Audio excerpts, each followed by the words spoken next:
Welcome to the GMBN Tech Show. Coming up this week, we've got a whole set of new bikes, haven't we, Anna? Yeah, we do. Cannondale have released a new Habit LT. Yeah, Santa Cruz have released their new V10, haven't they? Prototype, yeah, for sure. And Hayes drop a new purple limited edition brake. Yeah, don't go anywhere, because this is going to be one to watch. Roll VT.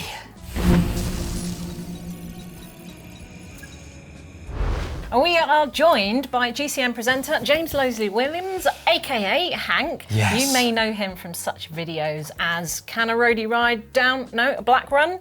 Yeah, Can a Roadie Ride Back Run, mountain bike versus road, where I nailed Neil Donahue, the Don. Did you? Well, No, you have to watch the video and find out, I guess. We haven't heard this. And I also did the world's longest downhill off a volcano on a mountain bike. So, does that make me a mountain bike? No, but we'll allow you on the tech show for now. And Okay. But we've drafted you in to talk a little bit about mountain bike versus road in the UCI banning department. I know. Because it seems like the UCI hate roadies and everything's banned, and mountain biking is just like, we'll ban a few things. Yeah, So, I mean, if what's I it got like? the book, hold on, it's a bit like this one.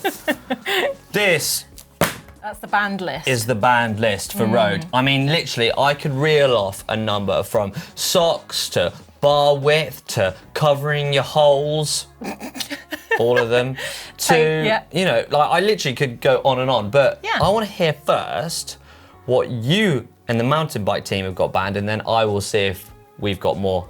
Okay. So clothing's a good one. So you're Yeah. not allowed a certain length of socks, which seems ridiculous that you can't have long socks. Why Yeah. would that be banned? We had the skin suit at one stage in the downhill World Cups, and it was faster, so much faster, and then the UCI banned it. And we're not sure why. I think it's just because it didn't look cool. Maybe we look like roadies. Oh, but I think it's true, isn't it? Mountain biking is about being in baggies, looking cool. So if you stripped that away and it became all about performance, then would you lose the essence of being a mountain biker? I think that's kind of why they did it. So Lycra is banned from downhill. You must wear a full face with a peak, but then things like knee pads and even gloves are just recommended. They're not essential. Really? Whereas in road, you probably have to have a full kit, don't you? Yes, we definitely have to have a helmet. No peak needed. We can wear a skin suit, but you can't wear your socks too high. And I think the essence behind that is that we don't want to all look like footballers, which is... Or triathletes. Or triathletes. And talking of triathletes, we have also banned quite a lot of bikes. I mean, you'll remember Graham O'Brien, who is a huge inventor and kind of huge enforcer of going fast on the bike, from Superman positions to bikes and to crazy positions like that, which is completely mental. But if we kept, and if UCI didn't ban any of that, we would be riding bikes like that in races, which, let's just say, wouldn't be the most health and safety-ish thing to do. Maybe. I absolutely love Graham Brie for, like, he was trying to make the fastest hour record bike, and that is amazing.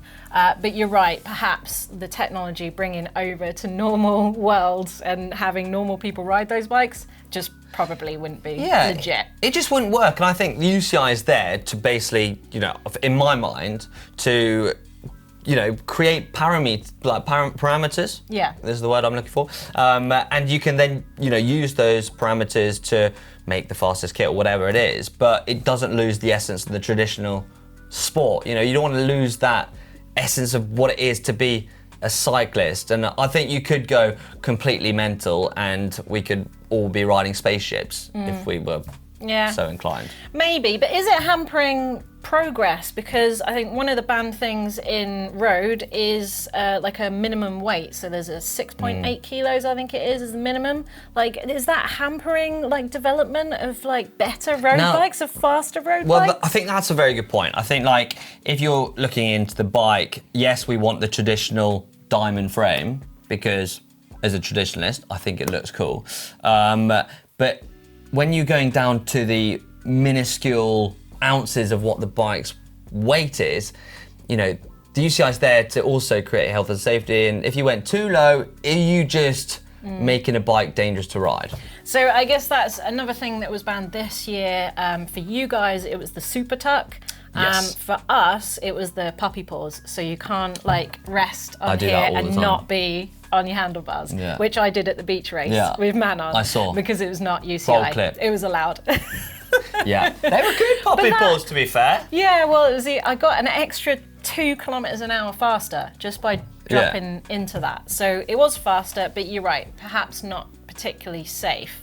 Another things was tech support as well in races. So in cross country, you're allowed tech support, but it has to be within a certain area in the tech support area and has to be done by a mechanic that assists you. But in enduro, it has to be done by a neutral person only once in the entire race.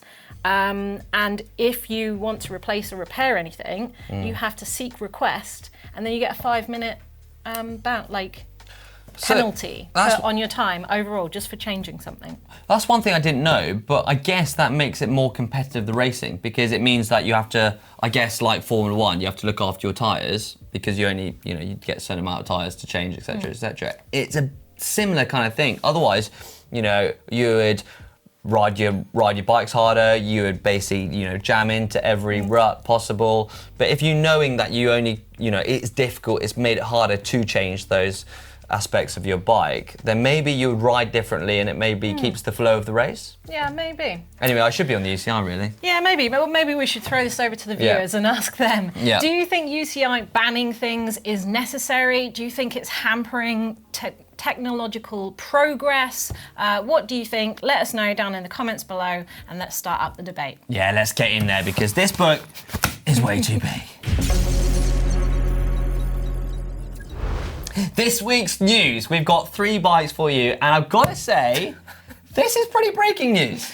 Is it? For me, it is. Okay, right. Yeah. Go on, start us off. Gamex have been using the Opinion gearbox in the World Cup downhill scene, 6-speed. It's nothing unusual, but we don't usually see it in the downhill. And a lot of people in our comments previously were a bit concerned about grip shift. They didn't like it. Well, now they've started to pair it with paddle shifting. But what they've done is attach 2 levers, one on the other side. So it's almost like, the paddle shifts that you get on the sports cars. Yeah. Do you ever use them? I can't work it out. Can't afford a sports car, but... Really? You work for GCN? I don't believe that for a minute. Anyway, Gamex has started using Sync Shifter. So check this out. It's basically allowing you to now have paddle shift on pinions, and it is aftermarket. You can purchase it if you have a pinion gearbox, so do check them out if that interests you. Oh, that sounds pretty cool. Making your bike more like a supercar. What isn't to like No, there? I know. Right, with some more news I've got for you, Anna, and I'm going to surprise you this because it's got some little purple to it. This, Surprise, I was surprised. Hayes Dominion have come up with a new limited edition because it's throwing back to the 90s. They've been 25 years in the business, which I think is a mind-blowing amount of years to be kind of in the bike industry. So, hats off to you, Hayes Dominion. Now, you've come up with these, the purple Hayes. Now, these... Get it. Purple Haze. Haze. Yeah. Anyway, you've got some brake levers that look pretty sick in purple, and you've also got the brake calipers there. So if you want to kind of spice up your bike, I think that is the coolest way to do it. Yeah, our viewers love the 90s, so I reckon they'll be all over that. I absolutely, I'm a 90s baby. I love the 90s. So young. Purple Haze, you've killed it there. So Cannondale have dropped a new Habit LT. So this is the long travel Habit, and they've sort of zhuzhed up the existing Habit as well. So the Habit is a 130, 140 mil suspension bike, and the LT is the 140, 150 version. Check this out on screen. It is a 29er only, and they're now speccing it with 200 millimeter rotors. It's a 64.7 degree head angle, 77 degree seat angle, size specific geometry, and suspension kinematics, and a universal derailleur hanger as well. So this will be starting at £2,100 for a Shimano Dior 1x12 group set with Recon RLs on there. Wow. How did you learn all that info? Well, there's some trickery in the edit, I'm sure. Make riding that LT your habit. You like what I did there? I did. Yeah. I think that's pretty smart with whoever came up with the name Habit. I was like, dang, that's good. I haven't made that joke. Well, it's nice. Yeah. What's next? We've got the prototype Santa Cruz. Oh, so Santa Cruz have come up with a new prototype. Is this going to drop? Is this going to actually go very into soon, I reckon. manufacture? You reckon? So the downhill team Syndicate, who ride Santa Cruz, obviously, are now prototyping a 8th edition of the V10, probably the most successful downhill bike in history, and they'll be trying out different things. Apparently they've played around with different suspension linkages, but they've come straight back to their famous VPP anyway, but they will be trying a few things this year, and I don't think we'll be seeing a new bike drop in anytime soon, but maybe next year, maybe the year after, I think. I love a prototype. It just kind of like whets your appetite, doesn't it, to what's to come? Yeah. Did you spot something on Instagram? I did. Now, everyone loves, you, me, Doddy, Ollie, Alex, we all love, different chain rings sizes. Yes. The bigger, potentially, the better. But chain rings, from crabs to squares to even a maple leaf. I mean, I don't even know how this has worked, but could this be the next big thing? Could this be, a way to kind of kill off that dead spot in the pedal way? Could it be the next thing that the UCI bans? Maybe. I don't know. Hold on, let me add it to the Brendan book. Carberry, aka Outside Brendan, check him out on Instagram because he's been dropping a few unusual chain rings. Would you run it? Have you done it? Have you ridden an oval chain ring? I've ridden oval chain rings. I'm not going it? to say that shape is completely out the water like these ones. I rode it for a year and I did think it made a slight difference, but I've gone back to round now, standard, and I feel my riding slightly better. So, but then again, likes of Chris Froome, who's a much better cyclist than I am, lives for them, and same with Bradley Wiggins, Tour de France champion. So, there is something in there that changing the shape of the chain ring can enhance your riding, but whether or not a crab shape is going to make it better riding is still up for debate. Anyway, let us know in the comment section below, because this is pretty mental, isn't it? Yes, it is. It's now time for comments of the week. First time ever song on GMBN Tech Show. Okay, we'll record that and play it. That's going to be the new jingle. Right, you're going to kick us off with the first comment. I am. Last week, we were talking about hardtail technology, and we were looking at the new specialised Cirrus. What are you thinking of that? Horrific. Oh, right, okay, cool. I'm a traditionalist. I told you at the beginning of this video, I'm a traditionalist. Yeah, I'm pretty sure that shape is not a double diamond. That's probably banned from UCI. Yeah. Anyway, Ricardo says 100% agree with Rich from last week. Ricardo, you're my man. The design team were on mushrooms or acid that day. What are you saying?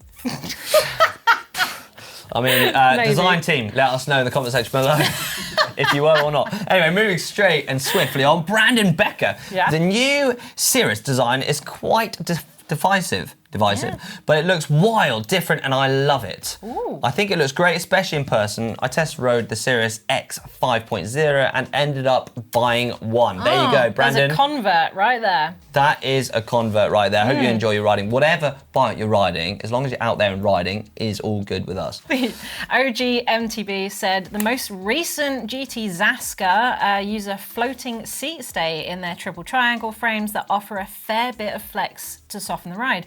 The Zaska is actually a fantastic hardtail. Have you ridden it? I've ridden the really old one, and it was almost the opposite. It was like super rigid, like really rigid. No, stiff. So stiff. Don't Yeah, it was stiff. like, no, I really don't. No. We want stiff though. Do you? The stiffer, the better the transfer. Anyway, I could go into loads of deep geek stuff, but I'm going to move on to the next Too much comment. stiffness is fatigue in mountain biking, and then. Oh, you did say that in Battle on the Beach.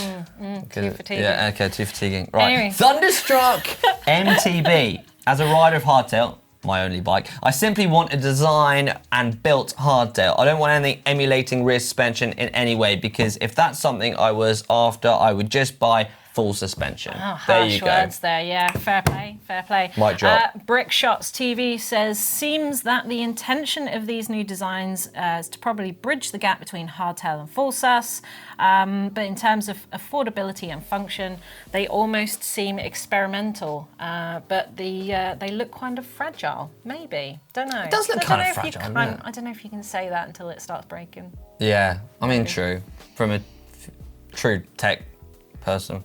Well, I'm going to take your word for it. Schwangster. wow. That seems like a name I would use. It does. Owning a Moots YBB is still my dream after riding mountain bikes for over 40 years. Really? Maybe because that suspension design is like a little 1-inch rear suspension design is probably travel. about 40 years old. Probably. Maybe that's why you is. like it. I don't know, but I'd love to try it. I would love to try it. Anyway, that's all we've got time for on the show today. Sadly, I just got started. I know, you were just getting warmed up, weren't you? Yeah. But do join the debate in the comments below what you think about banning stuff in the UCI and have they got it harder than us? Yeah, let us know in that comment section below because we're going to dive in, aren't we, into the comments and we're going to answer, we're going to reply and we're going to get involved. Make sure you like this video before it goes off because I want more likes than any other GMBN Tech Show. Yeah, we have got an unofficial competition between Rich and Martin and Blake at the moment. Do you think you can beat Blake? No. He's far more popular than I am. I'm just going to defeat now. Anyway, I've really loved being on it. Thanks. And thank you so much for having me. And I hope I've made a good show. Wait, wave goodbye. Bye. Ciao.